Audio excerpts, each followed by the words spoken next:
So hello everyone, this is Jay and you are watching my channel JTech. So guys, आज की इस video में मैं फर्स्ट ईयर के जो स्टूडेंट्स हैं उनके ऊपर बात करूंगा। ठीक है, उनके सेमेस्टर एग्जामिनेशन स्टार्ट हो गया।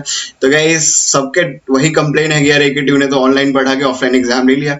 भैया, आप एग्जाम ले लिया तो वो आपको देना ही है और वो बहुत क्रूशियल है आपके लिए। तो थोड़ा सा आप अभी से भी, अगर आपने कुछ नहीं पढ़ा है तो मेरी वीडियो के बाद भी आप पढ़ना स्टार्ट कर दो और आप बड़े इजीली वहां से क्लियर करके ले जाओगे, क्योंकि ऐसा ही होता है यार। वन नाइट बहुत है, मोर देन इनफ है एक एग्जाम को, सेमेस्टर एग्जाम को क्लियर करने के लिए। वो स्ट्रेटेजी के साथ आया हूँ, आपको पूरा मैं बताऊंगा, कोई फर्जी चीजें बात नहीं कर रहा हूँ। ठीक है, फर्जी चीजें यहाँ डिस्कस मैं नहीं कर रहा हूँ, अपना एक्सपीरियंस शेयर कर रहा हूँ और आप कैसे अपने आप जो है परसेंटेज बूस्ट कर सकते हो। पास होने की बात तो छोड़ दो यार, पास तो आप ऐसे भी हो जाओगे। ठीक है, मैं जितना बताऊंगा अगर आप उतना भी कर लेते हो तो बहुत है, मोर देन इनफ है। ठीक है, तो सबसे पहले स्ट्रेटेजी के ऊपर बात करूँ यार। पहले फिर मैं सॉरी बोलना चाहूंगा उन लोगों को। मैंने बोला था कि व्हाट्सएप में एक स्टेटस डाला था कि आप सभी के साथ मैं जूम के थ्रू या फिर गूगल मीट के थ्रू इंटरेक्ट करूंगा, बट गाइस वो बहुत लंबा सेशन हो जाता है और मेरे पास उतना टाइम नहीं था। ठीक है, और आप लोगों के पास भी नहीं होगा। मैंने सोचा कि आप इससे अच्छा प्रिपेयर ही कर लो। तो लेट्स स्टार्ट गाइस। पहले स्टार्ट करते हैं कि मैं क्या क्या चीजें आपके साथ डिस्कस करना चाहूंगा। कैसे आपको एग्जाम लिखना है वो बाद में आएंगे। तो गाइस, सबसे पहले यार इंजीनियरिंग फिजिक्स की बात कर लेते हैं। इंजीनियरिंग फिजिक्स का पेपर आपको कैसा देखने को मिलेगा। ठीक है, तो ये लास्ट ईयर का पेपर है। एग्जैक्ट आपका पेपर जो है वो ऐसा ही आने वाला है। 100 मार्क्स का आपका भी पेपर होगा। ठीक है, लास्ट ईयर के कंपैरिजन में एक सब्जेक्ट जो है इलेक्ट्रॉनिक्स का जो आपको ऐड हो गया है। लास्ट ईयर वो नहीं था, उससे पहले 2 साल पहले वो इलेक्ट्रॉनिक्स था। अगर मेरी बात करें तो मैंने फर्स्ट ईयर में इलेक्ट्रॉनिक्स पढ़ी हुई थी। ठीक है, तो आपकी बात करें तो यार आपको दोबारा पढ़नी है तो वो इमर्जिंग डोमेन ऑफ इलेक्ट्रॉनिक्स जो भी है वो सेम है। 2017-18 पैटर्न देखोगे तो वो सेम पैटर्न आपको मिल जाएगा, तो आप वो वाला पेपर भी वहां से तैयार कर सकते हो। फिलहाल ये जो एग्जामिनेशन पेपर है वो aktu.online.com से, जो आप यहाँ से URL देख रहे हो, वहां से आपको सारे पेपर्स वहां पे मिल जाएंगे। ठीक है, तो वहां से आप डाउनलोड कर लो और लास्ट 3 इयर्स के पेपर्स अगर आप पूरे करके जाते हो तो ट्रस्ट मी 60 से 70% क्वेश्चन आपको रिपीटली जो बार बार रिपीट होते हैं वो आपको मिल जाएंगे। अब सबसे पहले सेक्शन ए की बात कर लेते हो। तो सेक्शन ए में 10 क्वेश्चन है, 2 मार्क्स ईच। सेक्शन ए में नहीं कहूंगा कि आपको सेक्शन ए से अटेम्प्ट करना चाहिए, क्योंकि मैंने कभी सेक्शन ए से अटेम्प्ट नहीं किया। डिपेंड करता है कि आप किस तरह से पेपर को देख रहे हो। जनरली मैं देख रहा होता तो मैं सेक्शन बी से या सेक्शन सी से पेपर अटेम्प्ट लेता हूँ। सेक्शन ए में लास्ट में करता हूँ। लेकिन कुछ केसेस में जब मेरे को सेक्शन ए सारा आ रहा होता है, मतलब मुझे 10 के 10 क्वेश्चन आ रहे होते हैं, मैं सेक्शन ए को पहले स्टार्ट करता हूँ। मैं सेक्शन ए से करना स्टार्ट करता हूँ। तो वो आपको पेपर को देखते हुए उसको डिसीजन को लेना है कि आपको क्या करना है। सेक्शन ए करना है, सेक्शन बी करना है, सेक्शन सी करना है। मेरे हिसाब से आपको सेक्शन बी या सेक्शन सी से स्टार्ट करना चाहिए, वो ज़्यादा बेटर है। तो सेक्शन ए में आपको 2 मार्क्स के क्वेश्चन मिल जाएंगे। इसमें कोई ऑप्शन नहीं है, इसमें कोई भी ऑप्शन नहीं है, आपको पूरा ही सेक्शन अटेम्प्ट करना पड़ेगा। ठीक है, इसमें कोई भी ऑप्शन आपको इक्वल टू नहीं देता। अब आते सेक्शन बी में, जहाँ पे आपको चॉइसेस मिलेंगे। ठीक है, यहाँ पे आपको चॉइसेस मिलेंगे। आपको 5 क्वेश्चन में से किसी 3 क्वेश्चन को अटेम्प्ट करना पड़ेगा। मैं इसको बोनस सेक्शन कहता हूँ। सेक्शन बी को बोनस इसलिए कहता हूँ क्योंकि देखिए, इसमें आप पूरे यूनिट को स्किप कर सकते हो। मान के चलो मेरे पास टाइम नहीं रहा, मैंने 3 यूनिट पढ़ लिए लेकिन चौथा और 5वां यूनिट में नहीं पढ़ पाया।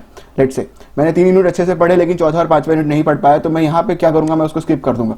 अगर मैंने फर्स्ट यूनिट का मेरे को आ रहा है, सही है, सेकंड यूनिट में पॉइंटिंग थ्योरम से क्वेश्चन आया, मेरे को पॉइंटिंग थ्योरम का डेरिवेशन पता है, मैं कर दूंगा। थर्ड यूनिट से भी मेरे को आ रहा है, लेकिन फोर्थ यूनिट 5th यूनिट नहीं पढ़ा, मैं छोड़ दूंगा। ठीक है, आपको पूरे 30 मार्क्स मिल जाएंगे 3 यूनिट के बराबर। ठीक है, तो यहाँ पे ही थोड़ी चालाकी आप कर सकते हो कि आप अगर 2 यूनिट नहीं पढ़ के जाते हो तो यहाँ पे वो आपको फायदा देगा। बट अगेन सेक्शन सी में इसका डिसएडवांटेज है जो मैं आपको डिस्कस करूंगा। सेक्शन सी में जो है इंटरनल चॉइसेस है, आपके यूनिट से ही आपको ऑप्शन में मिलेगा। मान के चले जो थर्ड ए और थर्ड बी, आपको इसमें से कोई एक पार्ट अटेम्प्ट करना है और दोनों ही ये यूनिट 1 के आएंगे। ठीक है, तो यूनिट 1 से ही ये दोनों पार्ट लिए हुए होंगे।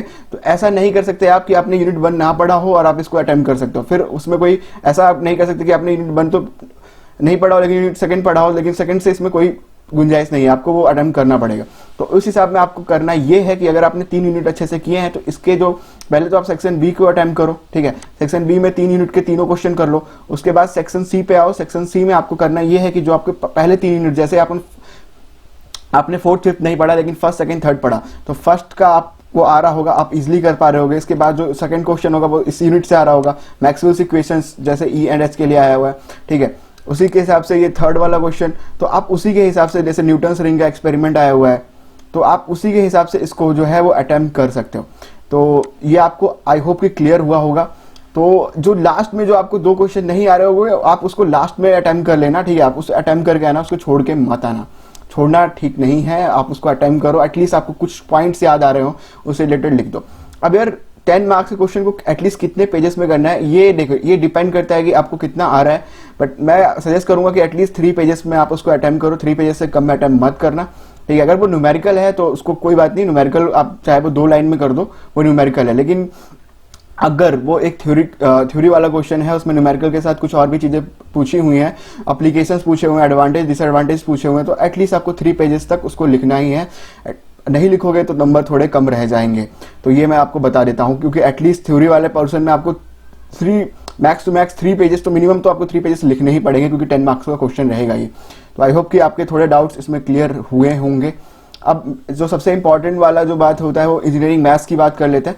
अब यार यहाँ पे कंप्यूटर प्रोग्रामिंग की बात कर लें, ये भी सी प्रोग्रामिंग के नाम से, जो हमारे टाइम पे था, आप कंप्यूटर प्रोग्रामिंग के नाम से ही है। तो इसमें भी सेम पैटर्न रहेगा। सेक्शन बी में आपको फिर वही चॉइसेस मिलेंगे। जो सेक्शन बी में जनरली थ्योरी क्वेश्चंस हैं, प्रोग्रामिंग के क्वेश्चंस कुछ कम आए हैं, ठीक है। तो इसमें कुछ छोटे मोटे प्रोग्रामिंग और लिनक्स वगैरह का कॉन्सेप्ट इंट्रोड्यूस हो गया है, थोड़ा सा पैटर्न इसमें चेंजेस हुए हैं, ठीक है। तो बहुत ईजी रहता है इसका पेपर भी।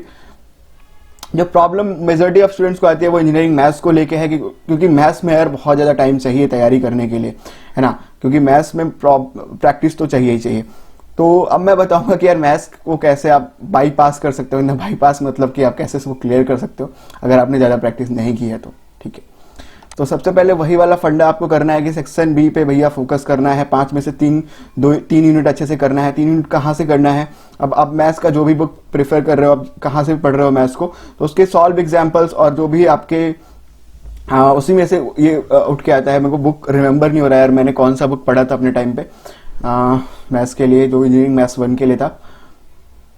एस चंद पढ़ी थी और एस चंद के साथ कोई और था। तो उसमें सेम जो आपको वो जनरली रिकमेंड करते हैं वो वही वाली बुक होगी, ठीक है। उससे ही सेम क्वेश्चंस यहाँ पे पूछ लिए जाते हैं। आपको आउट ऑफ 5 3 अटेम्प्ट करने होते हैं, ठीक है। तो यहाँ पे आप वही ट्रिक को लगा सकते हो कि आपको 2 यूनिट नहीं पढ़ी तो आप 3 तो सही से करके आओगे ही। सेक्शन सी में भी बहुत सारे चॉइसेस हैं यार आपके पास, और करके। और एक चीज और, थोड़ी समझदारी दिखाओ। जरूरी नहीं है कि आपको पूरा एक यूनिट करना है, आप यूनिट के कुछ पार्ट्स कर सकते हो, ठीक है। आप हर एक यूनिट में आपके 2 या 3 पार्ट होते हैं। आपको फर्स्ट पार्ट यूनिट वाइज में आप डिफरेंशिएशन करना बता रहा हूँ। अब बहुत सारे बच्चे इनका क्वांटम है, आप क्वांटम जो है प्रीवियस ईयर पेपर्स होते हैं बेसिकली, वहां पे आपको सिलेबस देखोगे तो आप पार्ट वाइज वो लोग उसको डिवाइड कर रहे होते हैं, पार्ट वाइज उसको बांट रहे होते हैं। तो पार्ट का फायदा ये है कि मान के चलिए यूनिट 4 से जो है एक पार्ट जो है वो हर बार एग्जाम में आ रहा होता है। इसलिए मैं कह रहा हूँ कि आपको 3 साल के पेपर एटलीस्ट देख लो आप बैठ के, और एटलीस्ट उसको कर लो। जो एक मेन पार्ट है जो हर बार आ रहा होता है, जैसे कार्ल्स पियर्सन कोएफिशिएंट, ठीक है। तो मेन पार्ट जो है हर बार आ रहा होता है, तो उसको आप एटलीस्ट देख लो, ठीक है। आपको जरूरी नहीं है कि वो 2 पार्ट करो, आप एटलीस्ट 1 पार्ट करो, अब उन दोनों को स्किप कर दो। तो ये भी एक इंपॉर्टेंट है गाइज आप सबके लिए, ठीक है। तो इस हिसाब से आप इसलिए क्लियर कर सकते हो। आप अगर आपने 3 यूनिट भी पढ़े तब भी आपके 30 नंबर तो कंफर्म हो गया यार, क्योंकि आपने इंजीनियरिंग मैथ्स में अगर आपने बस इन 3 क्वेश्चन को ही कर लिए तो आपको 30 मार्क्स तो ऐसे ही फिक्स हो गए। उसके बाद तो बाकी बोनस है, ठीक है। और क्योंकि अच्छा स्कोर करना है तो इसलिए मैं बता रहा हूँ कि आप एटलीस्ट 3 यूनिट बहुत अच्छे से करो, और बाकी जो अगर आपके पास टाइम रहता है तो उसके जो 4th और 5th यूनिट है उसके आप इंपॉर्टेंट पार्ट्स पढ़ लो। यहाँ मैं बिल्कुल भी ऐसा नहीं कह रहा कि आप 4th 5th यूनिट को छोड़ो, आप किसी भी 2 यूनिट को छोड़ सकते हो जो आपको डिफिकल्ट लग रहा हो, चाहे आपको सेकंड डिफिकल्ट लग रहा हो या थर्ड डिफिकल्ट लग रहा हो। बाकी आप 3 यूनिट को पकड़ के चलो। थंब रूल यही है, गोल्डन रूल यही है अच्छा स्कोर करने का, कि आपके 3 यूनिट बहुत अच्छे से तैयार होने चाहिए आपके। कोई भी यार 5 यूनिट बहुत अच्छे से तैयार नहीं कर सकता, उतनी तैयारी करने का टाइम है ही नहीं एटलीस्ट। और जो हम टीचर्स की बात कर रहे हैं तो टीचर्स भी 5 यूनिट अच्छे से नहीं पढ़ाते हैं, क्योंकि सिलेबस स्टार्ट तो वो बहुत आराम से कर रहे होते हैं, लेकिन जैसे ही वो यूनिट्स बड़े होते जाते हैं, लास्ट के 2 यूनिट वो छुड़वा देते हैं। तो मैं बिल्कुल भी ऐसा नहीं कहूंगा कि आपको लास्ट के 2 यूनिट छोड़ने हैं, आप लास्ट के 2 यूनिट करो। आप किसी भी मतलब आपको जो यूनिट टफ लग रहा हो, जहां पे आपको लग रहा हो कि नहीं मेरे को यार बहुत टाइम लगेगा उसमें, आप उसको यूनिट को स्किप कर दो। आपको तीसरा समझ नहीं आ रहा, आप तीसरा स्किप कर दो, ठीक है। चौथा समझ नहीं आ रहा, चौथा स्किप कर दो, बाकी फर्स्ट सेकंड थर्ड कर लो। तो ये कुछ चीजें हैं जो आप कर सकते हो इसमें।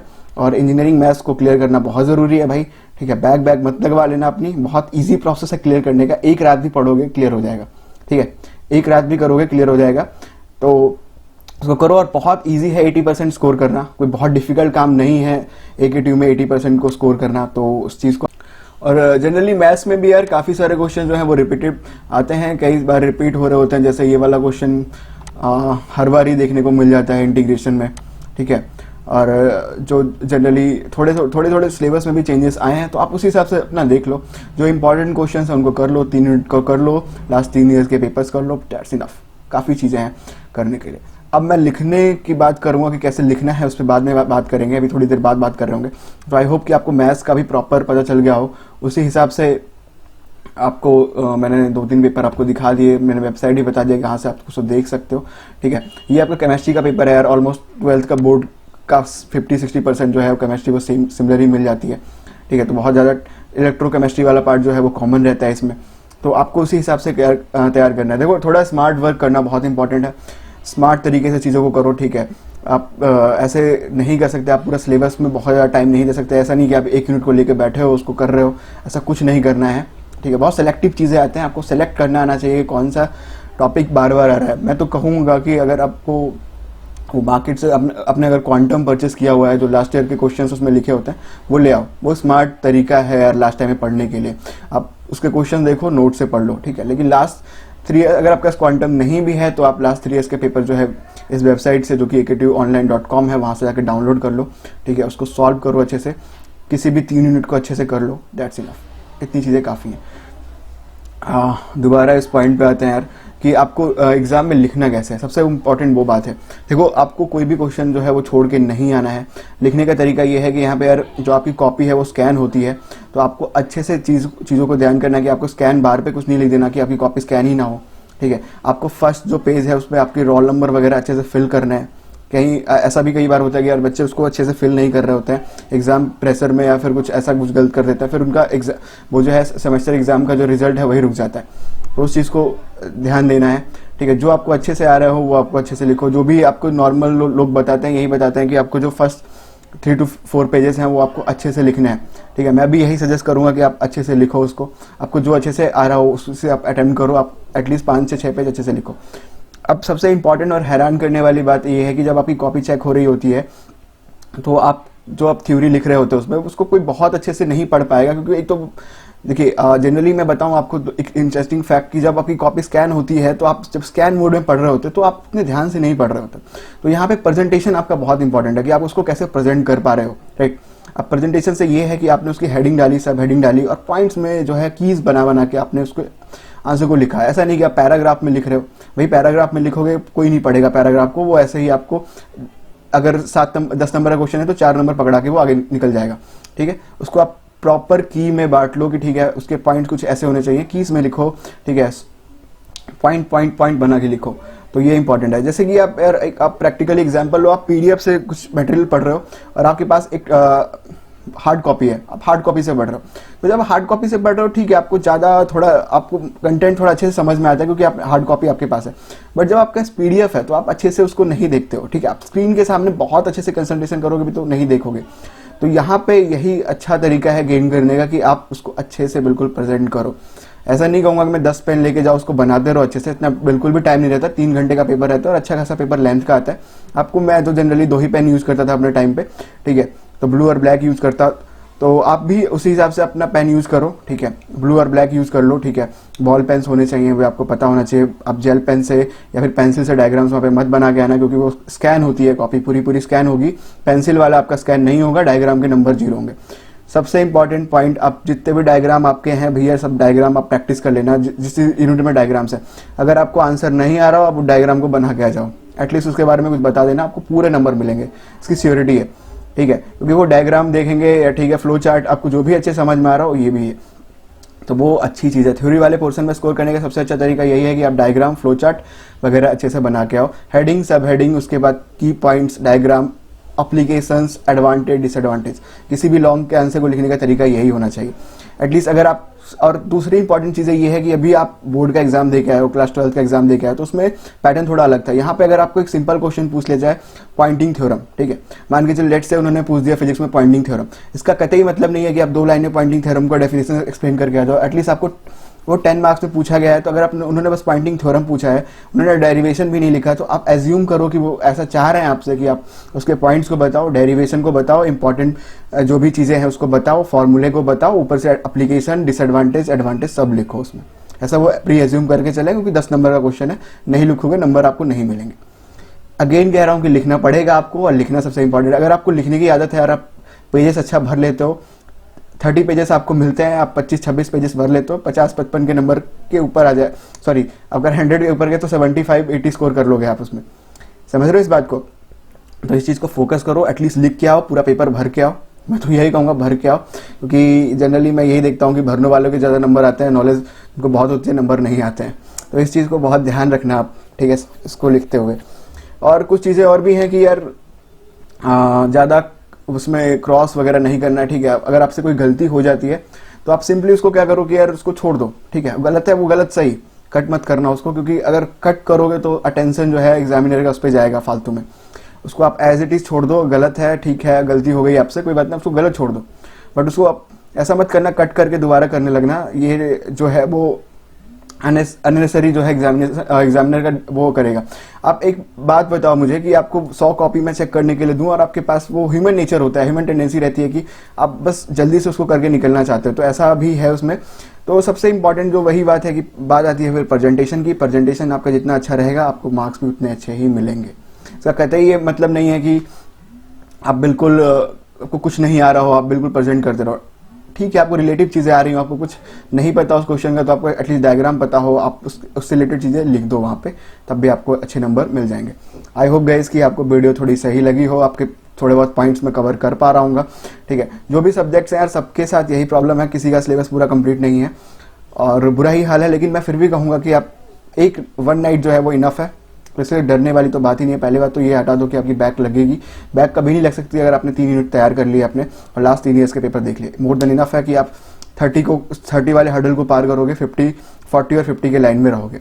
दूसरा तरीका ये है कि आप उसको सही तरीके से प्रेजेंट करके लिखो, ठीक है। हेडिंग के साथ लिखो, सारी चीज़ों को पॉइंट वाइज लिखो, पैराग्राफ में मत लिखना। मैं बार बार कह रहा हूँ इस चीज़ को।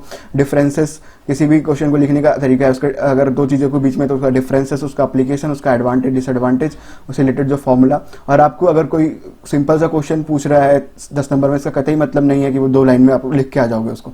उससे रिलेटेड आपको सारी चीज़ें उसमें लिखनी हो, अगर उसमें ना दिया हो तब भी। तो इन चीज़ों का आपको ध्यान रखना है। और कभी कभी ऐसा भी होता है कि पेपर में कुछ क्वेश्चंस गलत होते हैं, उसका करेक्शन आता है, आपको वेट करना है उसके लिए, ठीक है। उसको वो करेक्ट करवाते हैं, आपको हाफ एन आवर या 1 आवर के बाद एक करेक्शन आएगा, इसमें उसको करेक्ट करना होगा, ठीक है। तो मैथ्स का पेपर जो होता है काफ़ी सिंपल ही होता है। इंजीनियरिंग मैथ्स 1 तो काफ़ी सिंपल है एज कम्पेयर टू मैथ्स 2 के, यहाँ पे डिफरेंशियल इक्वेशन और एप्लीकेशन ऑफ डिफरेंशियल इक्वेशन ज़्यादा होते हैं। मैथ्स 1 का पेपर सिंपल होता है, उसको आप उसी हिसाब से अटेम्प्ट करो, ठीक है। तो best of luck guys, thank you guys for watching this video.